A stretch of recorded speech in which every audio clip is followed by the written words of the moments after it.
So this session is on security hardening guides for VMware vSphere.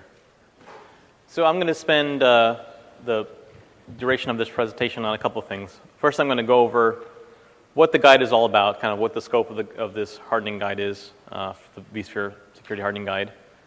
Then I'm going to go over actually how this vSphere guide from VMware is designed, how it's kind of laid out, what the different components are. And then I'll go through some examples of actual guidelines here. So it's kind of meant to help you sort of understand the intent and purpose behind the vSphere hardening guide and how you could make use of it in your environment. And later on at the very end, I'll kind of talk about other hardening guides besides the one from vSphere, from VMware.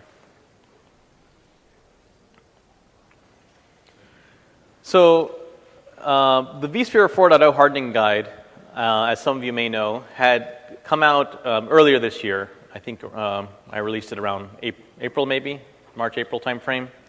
So first, by a show of hands, how many of you have actually read that guide? Okay, so I think this will be useful to go over what is the scope of the hardening guide. So as you may or may not know, we've been releasing hardening guides for VI in the past, VI and now vSphere, over the past few years. And so we've kind of tried to narrow down the focus of these hardening guides onto the actual virtualization infrastructure layer. So what does that include? It includes the virtual machine container, in other words, like the virtual hardware aspect, the part that runs your virtual machines.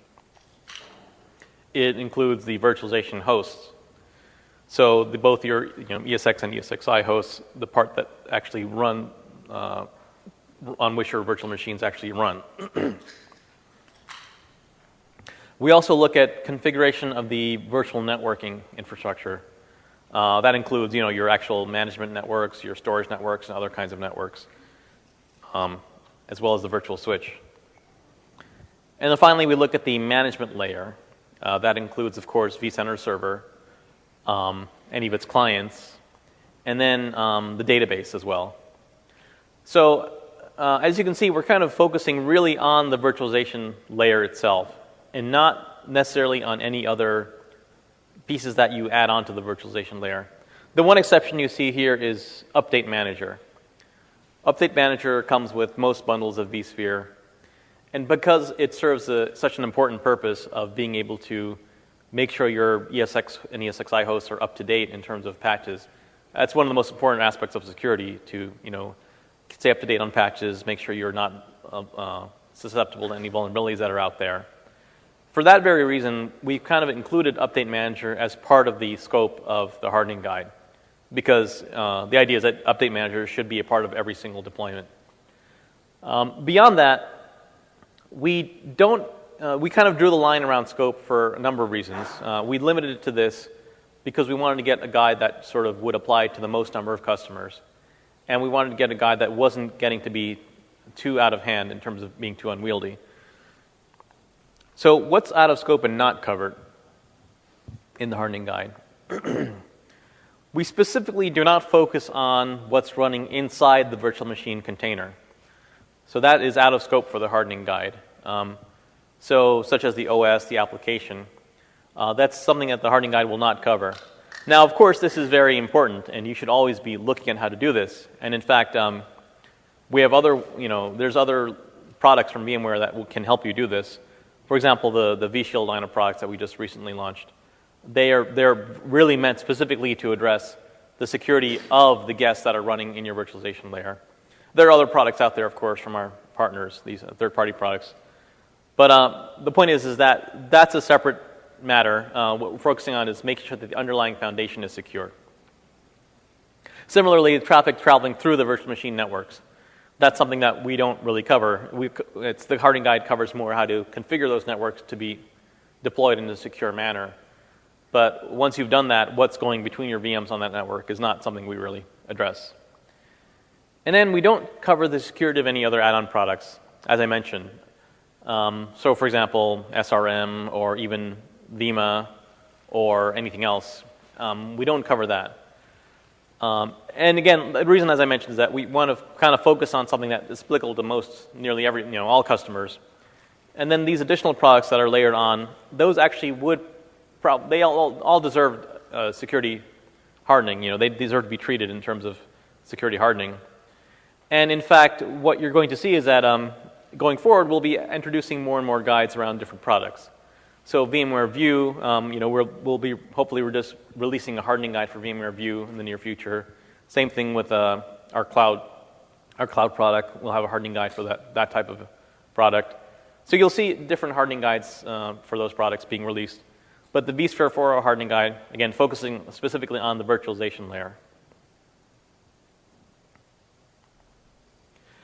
So how do we go about doing this? One thing is that we look at things in terms of, threat model is a common way in which you would want to kind of analyze what you need to do to protect a host. So what I'm drawing here is just kind of a representative diagram of how you could look at a host, figure out what is the trust boundary around the host, and then figure out all the interactions going in and out of the host. And that'll help guide you to decide what you need to protect against. So looking at here, this is just an example for ES6i. Apologize for the weird colors there. But this is really kind of something that we use to help decide what the guideline should look like. Same thing with vCenter Server. You can look at how vCenter Server is architected and look at the different things that it interacts with, and then decide on what needs to be protected. So this is what really forms the basis for how we decided to create the hardening guide. And you'll notice if you look at the guide, we did split it up into different areas. The areas that I talked about earlier. We have sections on the virtual machine, hardware, ESX, virtual networking, vCenter itself. So all these different pieces. All right, so first thing I'm going to talk about is the types of guidelines. Now, when you look at recommendations for how to harden a server, there's different kinds of recommendations. The first kind we're talking about here is of type A, what I'm calling parameter settings. You'll notice that a lot of times when you want to tell somebody how to secure something, it's often saying, well, set parameter X equal to a certain value. So there's a whole class of recommendations that fall into this category. And so what we've done is we've created a template to describe that category of recommendations. So this is one of 3 templates that we've created for the hardening guide, type A parameter settings. So it's meant to say how you describe a parameter that specifically should be set or maybe not set to a certain value in your environment. An example would be any kind of VMX parameters, perhaps any kind of ESX configuration type of parameters. And so I'm showing a little screenshot there of what that template actually looks like. So we'll go into details on the what all the 3 templates, what the different fields mean. I'll just point out right now that on the top 3 rows there, first row is code. Every recommendation in the guide actually has a unique code string so that it can be referenced by other documents or other programs and things like that. Then you have a name and a description, and then the other fields that I'll be talking about. So this is the first type of guideline that we have, first type of recommendation. The second thing is what I'm calling component configuration. There's another set of recommendations where you want to either specify a certain way in components should be configured, but you don't have that way is actually something that would be perhaps site specific. So one example would be to say, you need to set your NTP server to use set that to use a valid time source. Now, what that time source is not something that we can specify in the guide. That's up to you to decide what that is. Another example would be to say something like isolating your management networks. That's something that you can't tell you how to architect that's a recommendation that you can't really specify because it depends upon your overall architecture.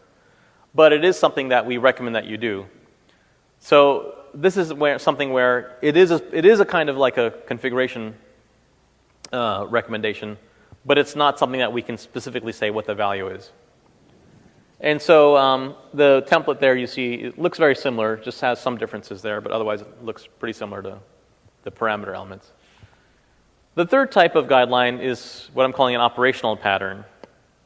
And this is really more around recommendations that tell you how to operate with the system or how not to operate with the system. An example here, using the vSphere client instead of the service console, using certificates signed by an authority. And these are recommendations where there's nothing that we can really sort of specifically point to. It's a set of operational policies and procedures. And so that's why we have this kind of template here. So this represents the third of the three kinds of templates that we use to represent all our guidelines. Now, this is one area where we had to also make some choices, because when it comes to operational patterns, you can actually go pretty far down the road in terms of recommending how you should operate your system. You can get pretty detailed on what kind of roles you should be setting up, what kind of policies you should adhere to, what kind you should not. But again, in the interest of making a guide that's applicable to the most number of people, we tried to limit the operational patterns, the operational guidelines, to those that we thought would be the most universal. Having a certificate signed by an authority, that's something that most people would agree you should be doing. If you do something more specific, saying that you must have this kind of role and that kind of role, that might not be appropriate for all customers. So the operational guidelines that we do include are the ones that we sort of want to be the most generic.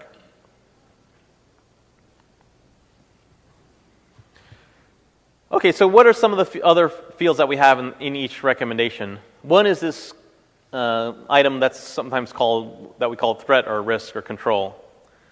And so every guideline has this field, and it describes the specific threat that's exposed by the particular recommendation. And the important thing about this is that this is based upon a lot of feedback from customers. The feedback says, well, you have a hardening guide, but I feel that I don't really need to follow this recommendation or that recommendation because my environment is different. So in order to allow for that variation, allow for that possibility, we specifically describe what are you addressing with a particular guideline. That way, you can decide if this recommendation is actually applicable to your environment. So, for example, you might not need to implement a recommendation if, for example, that actual threat that we're describing is not present. Let's take the example of self-signed certificates versus those signed by an authority. If you can credibly say that there's no possibility of sort of a man-in-the-middle attack, each ESX host will be talking on a trusted network to vCenter server, and no possibility of a kind of an intruder imposing themselves in that path, then you might decide I really don't need to use I can stick with the self-signed certificates.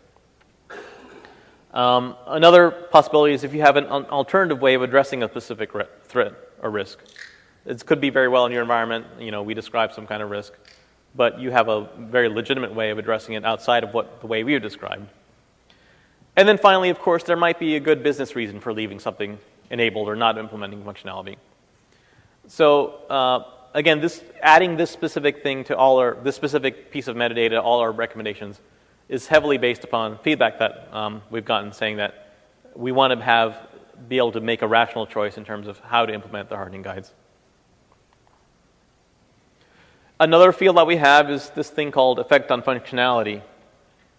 This will indicate that if you implement some recommendation, will it actually affect functionality? Now, in most cases, it won't, unless, of course, you're turning off a feature. Obviously, you're turning off the feature. You're aware of that. But in most cases, that's all you're doing. In some cases, disabling something might inadvertently turn some other feature off, or just kind of a way of saying that, okay, if you implement some recommendation, you might be limiting yourselves in some other way.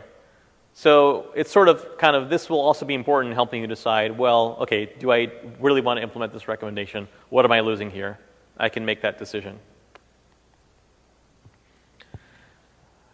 Now I'm talking about recommendation levels. This is another kind of piece that is really based upon customer feedback, and not only customer feedback, but the work that we've been doing with the government in terms of how to write hardening guides. And the idea is that all environments are not the same. Some have a greater risk than others. And so in order to account for that, we actually came up with 3 recommendation levels. And the idea is that depending upon your environment, you decide what recommendation level applies to you, and you implement those recommendations. Obviously, if you're, we'll start with the enterprise one here. So enterprise is the basic one. It's for most enterprise production environments. So it's kind of like the baseline. It's meant to protect against most attacks that you're going to experience in a most general enterprise setting. Some examples written there. And this is really meant to satisfy, most of the not only the baseline security, but also the most security and compliance requirements would be addressed by enterprise type of requirements. Going one level up is a recommendation that we call the DMZ. Now, this includes environments that are particularly susceptible to target attacks. So an example would be maybe your internet-facing hosts, or systems that have highly confidential data running on them. So it's not really just limited to DMZ, but could be other similar types of systems. Some examples there of recommendations that we have that you would only use for, you want to have that extra bit of security there. And this third level is the most secure level, is known as Specialized Security Limited Functionality, SSLF. By the way, these names are kind of based upon what NIST has. NIST has, in their guidance, they typically have different kinds of levels, and we're trying to align ourselves with NIST. So they have something like Enterprise, DMZ, and SSLF. And so we're trying to sort of adopt that convention as well. And this is really meant for the most secure environments. So if you're going to be subject to some kind of sophisticated attacks, think, government or military, that kind of customer. Not your generic, enterprise. Not even maybe you're somebody that's processing credit cards, but somebody that has missile codes, something like that. And these recommendations are the most secure, but they might actually result in a loss of functionality. So this kind of effect on functionality field that I talked about, it's more likely than not the SSLF recommendations are going to have a condition there. The other thing is that in some cases, the modification might not be actually supported by the product. So an example would be that you set some configuration. When you do an upgrade, that maybe that configuration is not maintained just because we don't account for it in our upgrade process. So we won't specify anything that totally makes the system not work, to stop working, but it could be the case that some other operation inadvertently resets what you've done. That's not always the case, but sometimes the case. So I'm just going to walk through an example recommendation to show how, all the things I've talked about are how we've designed the guidelines. And, we have more than 100 guidelines in the entire vSphere, in the entire guide. So I'm just going to walk through one to show you how it actually works in practice. So these are the easy ones. So name, ensure that the vMotion traffic is isolated. Description, just describing what we're talking about here. So vMotion migrations occur with the contents of the VM's memory traveling in plain text over the wire. It's not encrypted. So what is the risk here? What is the threat? The threat is, well, if somebody's on that network, they can sniff the contents of the memory and they can maybe extract data out of it.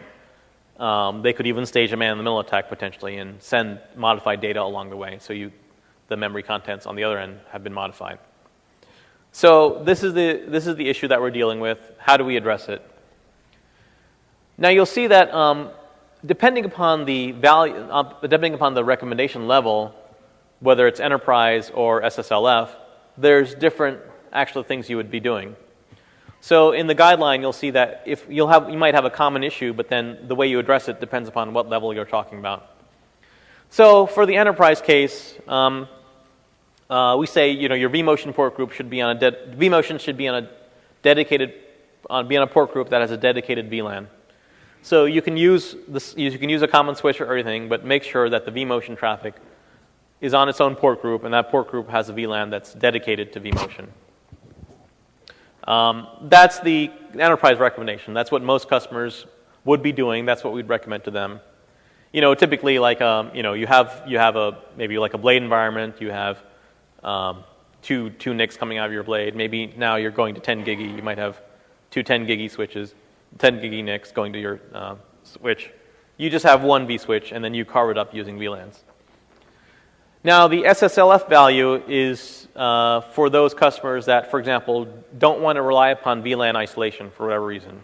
Maybe they don't trust VLAN isolation, or maybe they don't trust the physical network to be properly configured. Maybe they're concerned that somebody can go and misconfigure the network and put that vMotion VLAN onto some other network or something like that. Whatever, there might be reasons for that.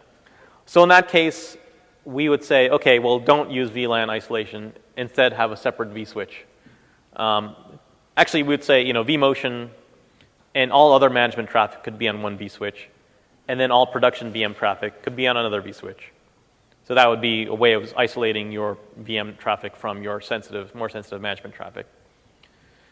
Now, effect on functionality. This is an example where we're not saying that this breaks anything, but this could inadvertently cause you to lose some functionality in the sense that, if you have a constrained environment where you don't have a lot of network adapters per host, you might be forced to dedicate one adapter per type of traffic, and you lose the ability to do load balancing or redundancy in your network. So you lose functionality in that sense.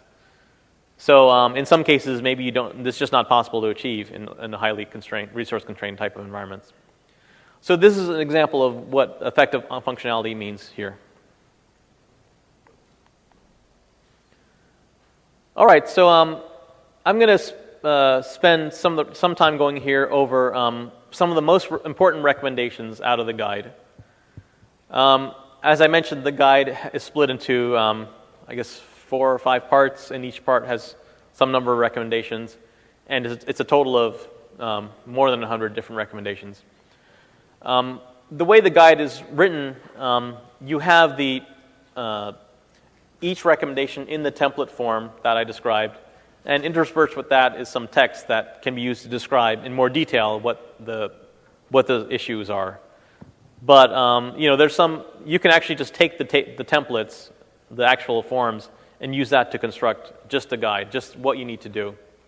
In fact, if you go look on our security community site, some people have released actual checklists or spreadsheets that include just the recommendations in a tabular kind of format. This is actually what a lot of customers ultimately want. They want some kind of checklist type of format.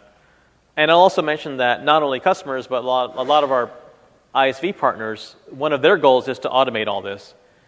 And as you can tell, one of the main benefits of going to this kind of format where you have things in a template format is that it's very easy to automate all this.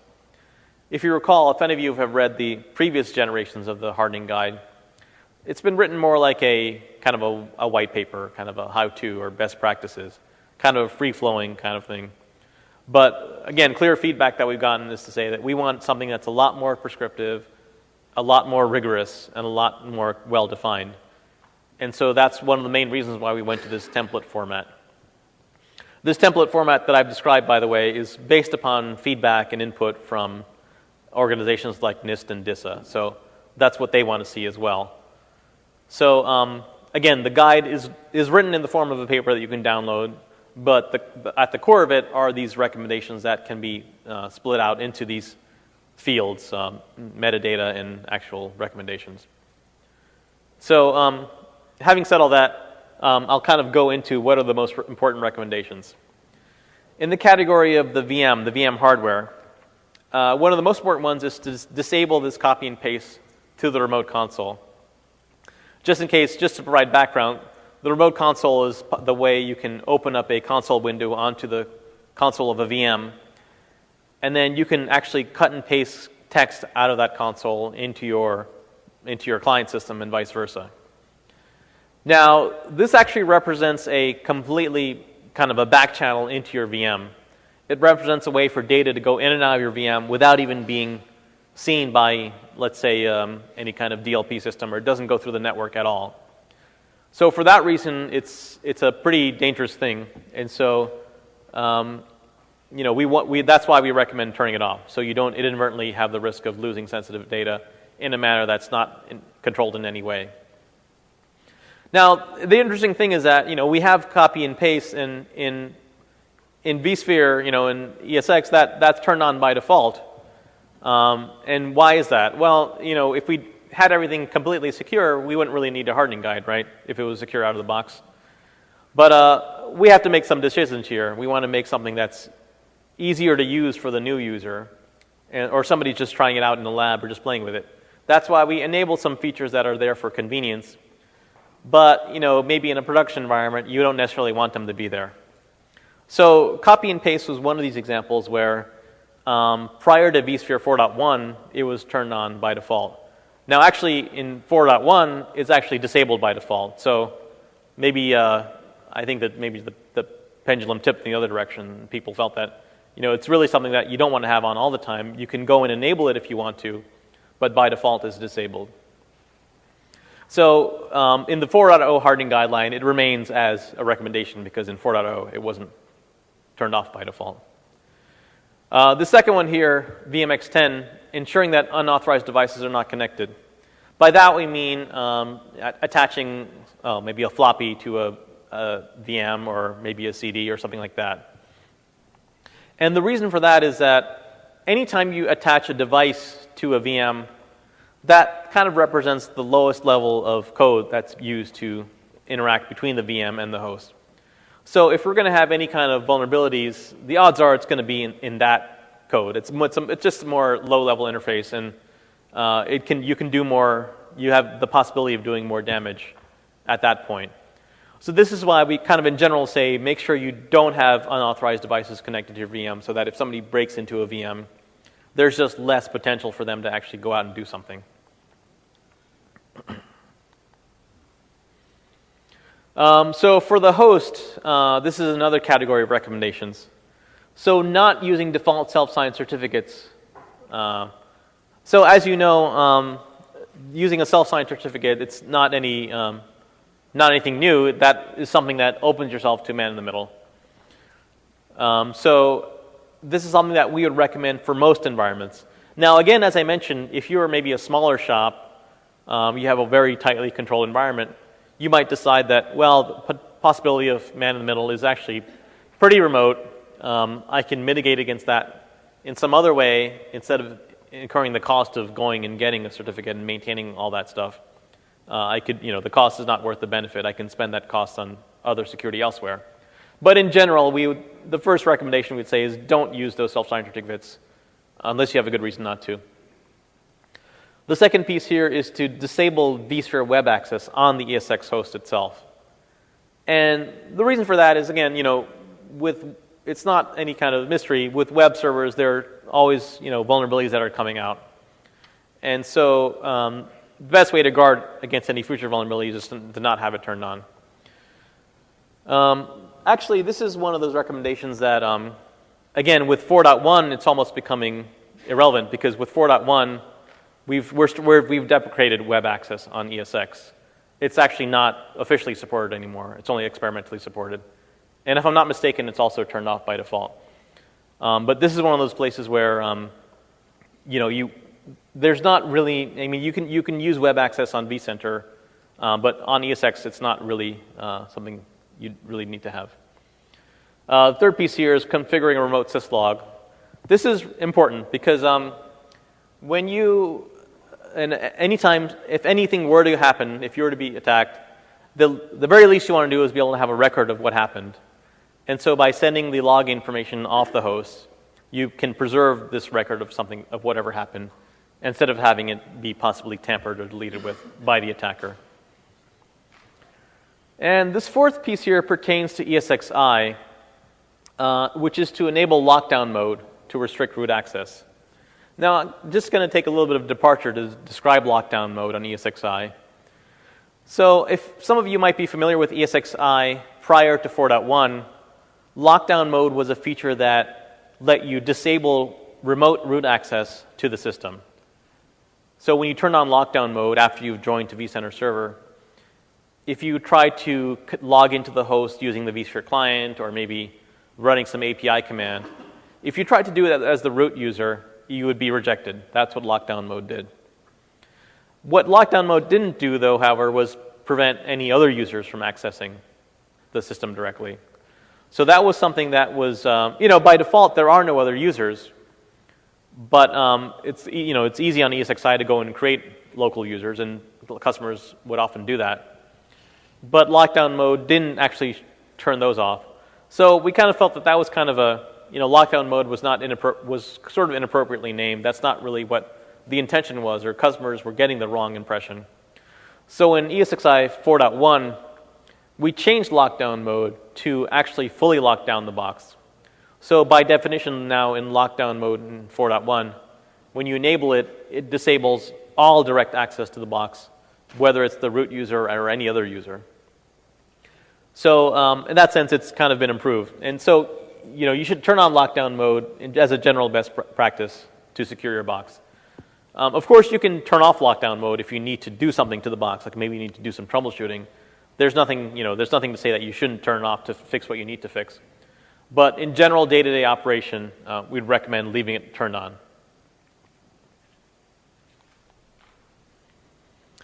This next set of recommendations is around the network, the vNetwork. So the top three are kind of variations on the same thing, ensuring that the management traffic is on a restricted network. So there are still some customers out there that will actually run the management traffic on the same network that their VMs are running on. And that's really going against the best practice that we have here. The management network represents, the management interfaces on every ESX or ESXi host represents a channel into the host at a very low level. And if somebody has obtained the credentials or something like that, they can get in and do kind of damage right away. So that's why we always recommend having that isolated from any other production traffic. And even if it's internal, management traffic should not only be an internal network, but an internal network that only your admins can get access to. We already talked about vMotion traffic being isolated. And the third one, NAR3, you should have your IP-based storage traffic isolated as well, because typically that traffic is not encrypted. And once again, if somebody were to sniff that information, they could actually potentially get sensitive data. This last one here, NAR4, actually pertains to the first one because you can have your vMotion traffic totally isolated and have it so that only the ESX hosts are on that network and no other entities on that network. But the management traffic is different because you need to have an admin be able to access that network, otherwise they can't manage the host. So there's different ways of doing this, but basically the idea is that once you've created this isolated management network, really control the access to that network. One way of doing this is to have some kind of jump box where you force people to go through a single server, maybe RDP into that single server, and then run the client from there only and nowhere else. So then you kind of lock down the access to your management network to that one single server there. So there's other ways of doing it, but this is kind of how whatever you do, it's one of the things however you do it, that's one of the things we recommend you do. Next thing here is around vCenter Server. There's some things that you want to do for vCenter Server that you want to do anyway, like make sure you stay up to date on the Windows patches so you protect against vulnerabilities. But here are some ones that are the ones that we think are most important. One is to avoid user login to the vCenter Server system. Make sure that nobody is using that system as a kind of a desktop. It should be something that's dedicated to vCenter Server and nothing else. The second one is to restrict the use of the vSphere administrator privileges. When you install vCenter Server, by default, it'll give the full vSphere administrator rights to the Windows admin account. What that means is that anybody who's part of the Windows domain admin automatically gets the full vSphere privileges. And that's totally not locked down at all. So the first thing we do recommend is actually remove that from the Windows administrator account. And because there might be a need to have some kind of admin account, you can basically go in and create a special purpose admin account and grant that account the administrator privileges, but not the generic Windows administrator. A typical way would be to do that and then maybe put that, once you've configured everything, put the password for that special admin account into a vault so that you do everything as a username, not as kind of a generic account. And then, you go to that password, get it out as needed if there's an emergency or, somebody loses access for some reason. And then this last one, do not use default self-signed certificates. And this last thing around always verifying SSL certificates. So this is the idea that you should always validate the identity of clients. The client should always validate the identity and vice versa, instead of just clicking ignore, for example.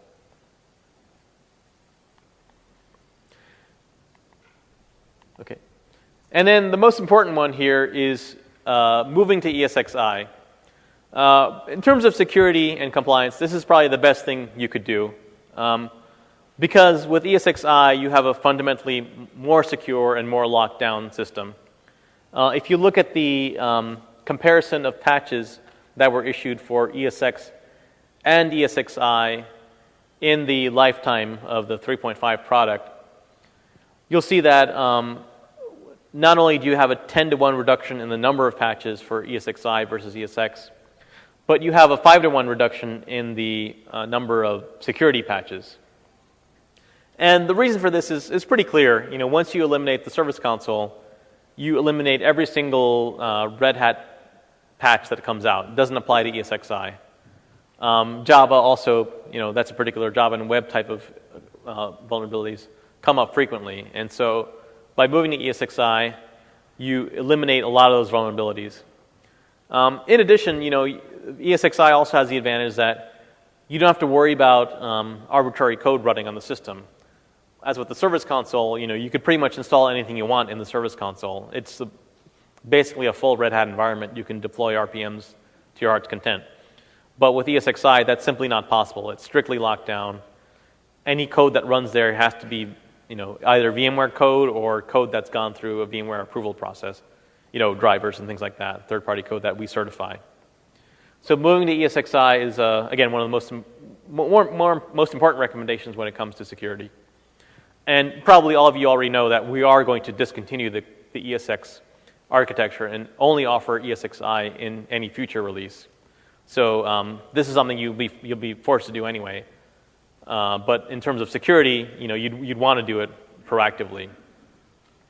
What you'll notice is that in the vSphere hardening guide, we actually have, it's focusing basically on vSphere, and it's kind of taking the default architecture to ESXi. But at the end, there is a section on the service console, so that for those who are using the service console, you would go to that particular section and implement those recommendations. But if you're not using the service console, then you can pretty much ignore that section.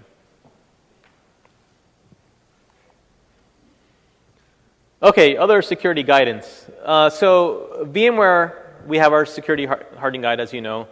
But as you also probably know, there are other guidelines out there. So the DISA-STIG is something that a lot of customers have asked about. Obviously, particularly if you're in a military or government type of environment. The STIG is usually something that you are required to have. Now, there is a STIG out there that exists for VI3. It's pretty old at this point, obviously. It's a couple of generations behind.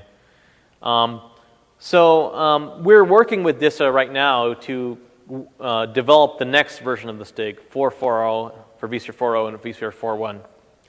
But it's actually at a point now, it's an interesting point in time where DISA is actually in the process of revamping their STIGs. They're trying to rationalize their security recommendations. One thing they're trying to do is extract operational aspects from product-specific aspects.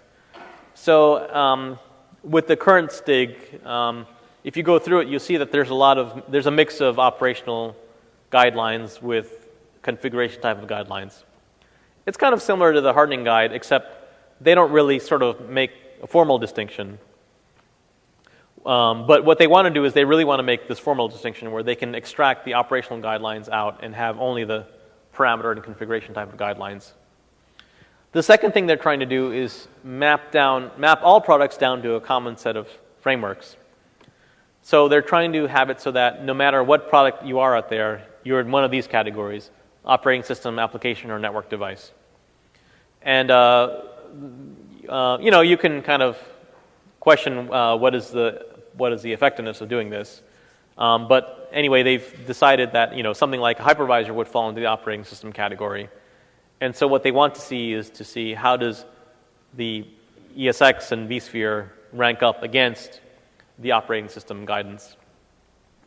So based upon this, we're actively working with DISA to create the STIG for 4.x, for 4.0 and 4.1. In some ways, we're acting as a guinea pig for certain things because they're in this process of rationalizing things. They're trying to extract the operational elements out. Well, we've done that already.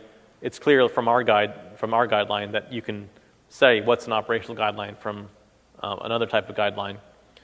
But trying to fit into this operating system framework is something that's going to be probably a little bit of a challenge here. Ultimately, what DISA wants is they want their STIG to be just a way of referencing an existing vendor guideline. That's really what they want. So going forward, once we get the hardening guide into a shape where they feel it's acceptable, future STIGs possibly will be something like, the STIG consists of all these VMware guidelines. They'll just reference them by their code name, and maybe they'll add on some additional, maybe more operational-oriented pieces on top. But there should be like a common set of, common source of truth, and the STIG will be kind of drawing from that one common source of truth. I'll mention that there's a SANS analyst paper that was written by Dave Shackelford. It's called The Guide to Virtualization Hardening Guides. And what he did was he went through and compared the vSphere 4.0 hardening guide with the most recent DISA STIG that's out there and the CIS benchmark. And he kind of went through them and kind of did a comparison, not exactly line by line, not like, recommendation by recommendation, but, at a kind of a little bit higher level of granularity, and sort of tried to compare, okay, what does each one recommend in different areas? And just kind of having a way of kind of helping anybody out there to kind of understand. Maybe some of you are faced with the question of, what guideline should I use? Should I use this CIS benchmark? Should I use the VMware hardening guide? So it's up to, I'll kind of close by saying that's something that you need to decide for yourself. But, this paper is meant to help you along that path. So I'll just summarize by saying, you should go, you can download the guide from our website. I think if you go to these URLs, you'll find pointers to it. And I hope that, the way that we've written it, it'll help you decide what's applicable in your environment, what you should be doing, what you should not be doing. And any decision you make, hopefully, will provide you enough information to back up your decision to your management about how you're hardening things. Okay, I'll have time for questions here, but for those who want to leave, thank you very much for coming.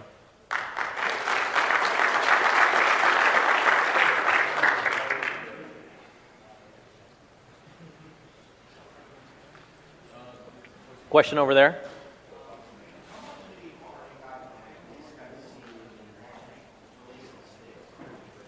How much of the hardening guideline we'll see in the STIG?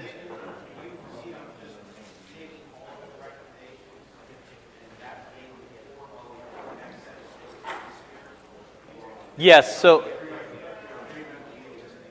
what they essentially will do is they'll take the hardening guide and make that the core of the STIG. In fact, what they ultimately will do is that when you download the STIG, you'll get a copy of the hardening guide, and then you'll get a table that says, okay, here's the STIG. For STIG recommendation, 124, reference VMware hardening guideline, VMX05. So they want to get down to that level where all they're doing is referencing out the vendor guidelines, and the STIG is more like a meta document.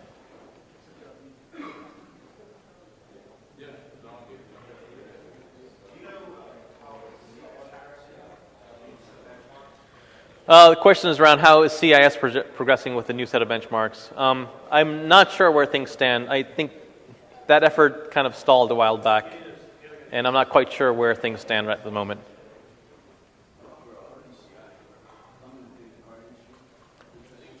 Yeah, actually,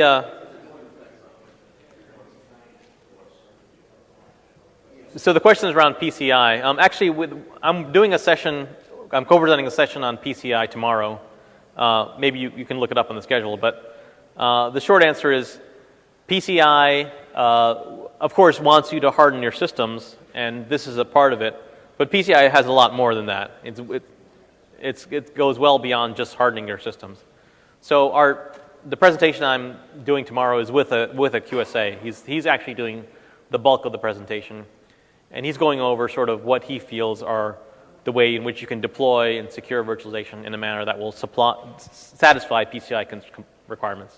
Now, given that configuration manager that you guys want to put out, the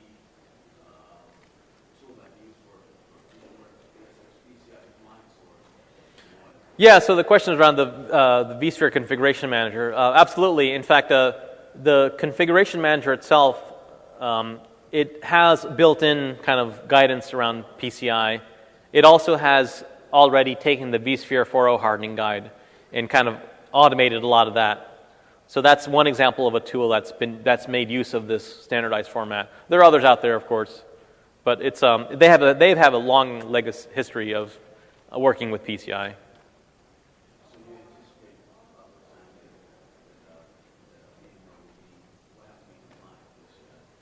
Well, it's not a question that you can't say that we are compliant with PCI. It's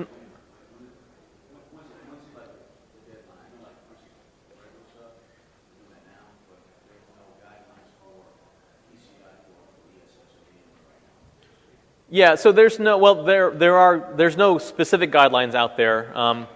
But I mean the issue is that you can't have a product be PCI compliant. You can only have an environment be PCI compliant. So we can provide guidelines for the best way to architect your environment, but which we intend to do. But we can't say that VMware is PCI compliant. That doesn't make sense. You can only certify an environment, not a product. Question back there? Sir, is there any knowledge base available where we can do and download the latest compliance from VMware? Any knowledge base where you can download what?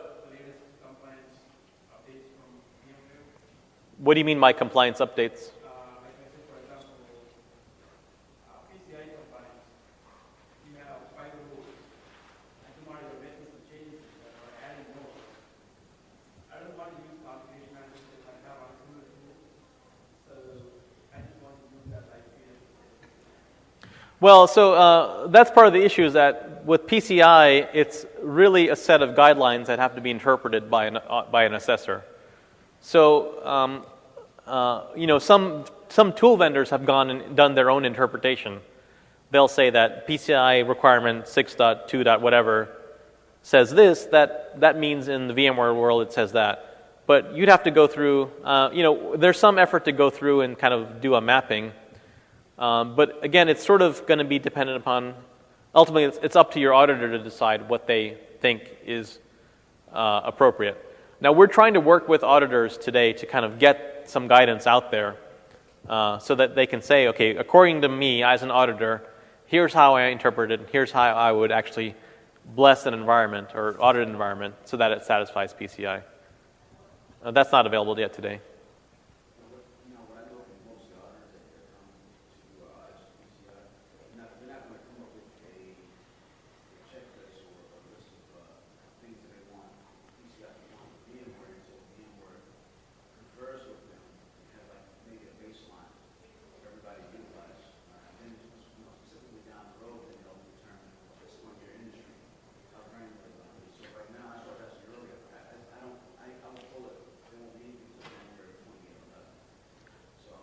Anything from us or from somebody else?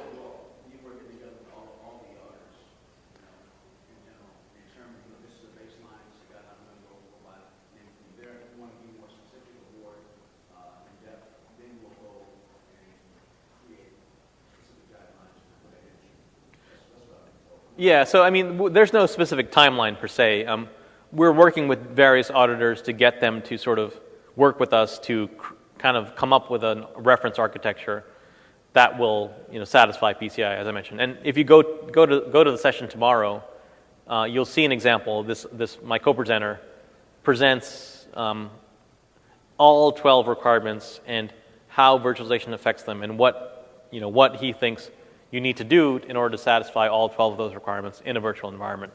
So that kind of guidance is sort of out there today in limited form.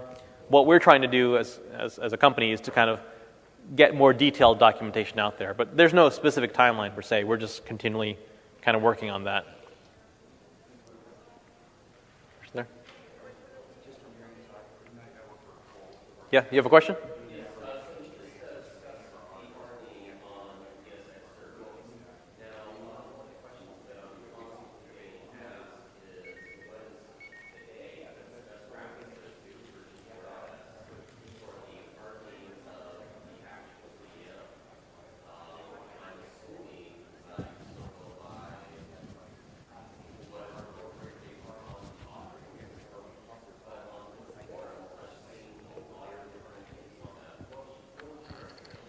Yeah, so basically, yes.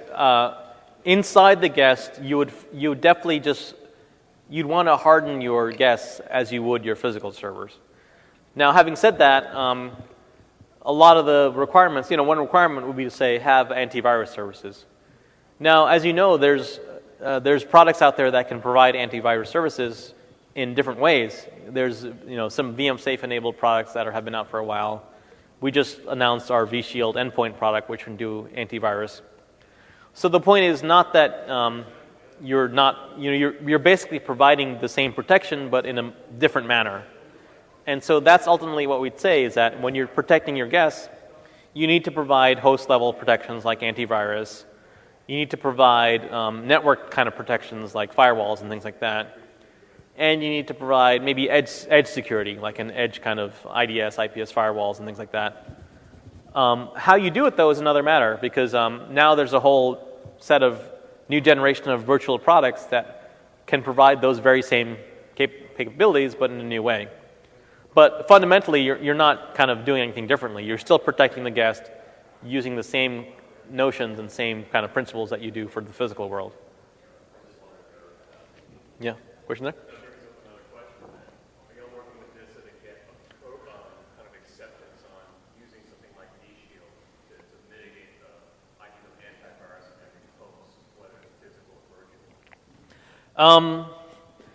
I think, well, regarding DISA, yeah, I mean, it's more like, yeah, I think we've been working with NIST. NIST is very interested in this now. And DISA, I would say that they kind of want us to, they want to walk before they can run. They want to get the kind of the vSphere stuff down first. That's kind of a target that we're kind of aiming for right now. And then after that, our goal really is to kind of up-level this whole thing. Focusing on the first years back, people would focus on hardening means that you go and look at your ESX box and lock it down. But now with the vSphere hardening guide, we're looking at it and saying, okay, well, don't look at just the individual ESX box. Look at the kind of system as a whole. Look at all your hosts together. Kind of going that way. And then in the future, we'll say, okay, how do you lock down an entire cloud? It's not just your hosts, not just your VMs, but your entire kind of cloud of VMs. How do you lock that down? So that's kind of the progression that I see, where eventually you'll see a hardening guide for a secure cloud environment, for example. But it's kind of things that are incremental that we're building on.